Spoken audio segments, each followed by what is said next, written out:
Bismillahirrahmanirrahim. Assalamualaikum warahmatullahi wabarakatuh. Selamat malam teman-teman. Saya ucapkan selamat malam karena saya bikin video ini malam-malam, atau mungkin teman-teman lihatnya di pagi hari, maka saya ucapkan selamat pagi, selamat siang, selamat sore, lengkap ya. Pertama-tama sebelum saya memulai video ini, saya mau memperkenalkan diri saya terlebih dahulu ya, biar aku kenalnya kata sayang gitu kan.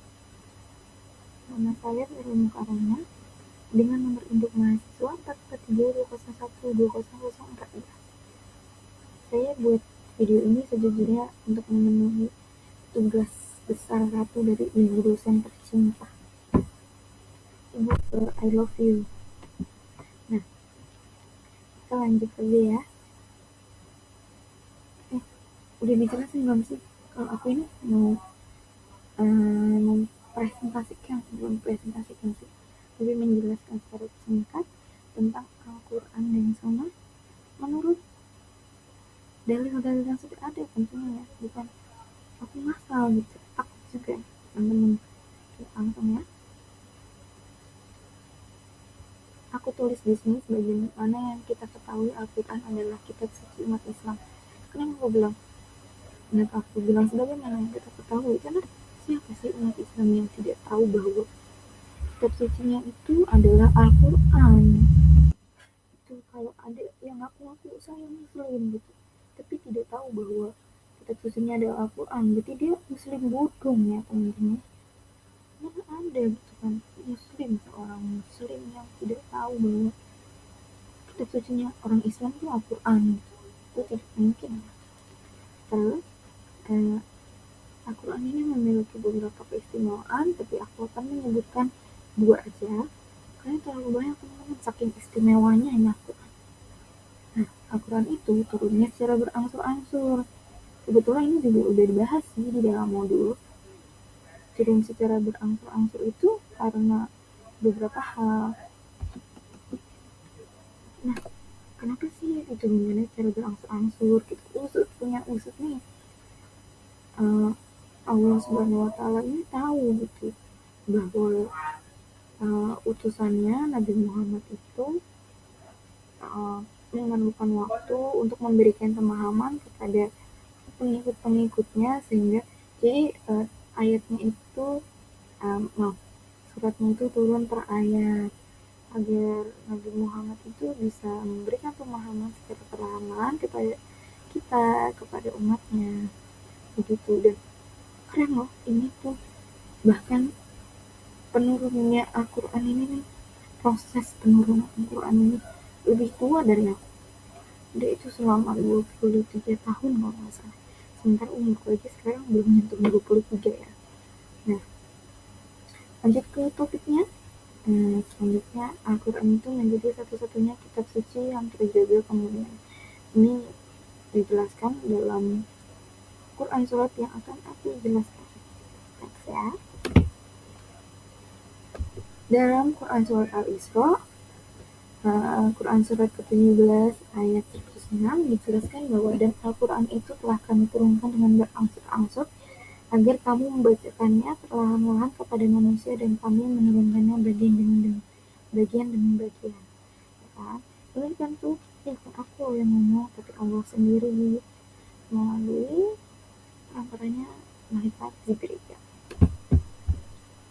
Ini bukan dari aku ya, ada memang tuh Al-Quran diturunkan dengan berangsur-angsur agar kami membacakannya perlahan-lahan kepada manusia. Jadi biar pemahaman itu jos gitu. Lanjut ya. Ini tuh selanjutnya ada yang tadi aku bilang,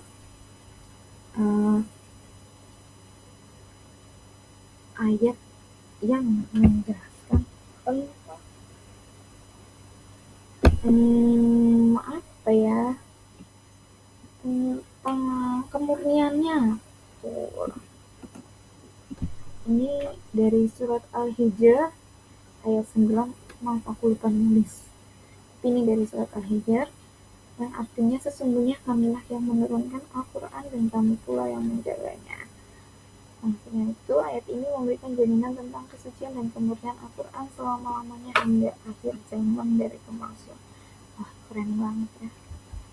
Lanjut nih, tujuan diturunkannya Al-Quran. Sebenarnya sih sama kayak keunikannya Al-Quran. Tujuannya ini lumayan banyak teman-teman.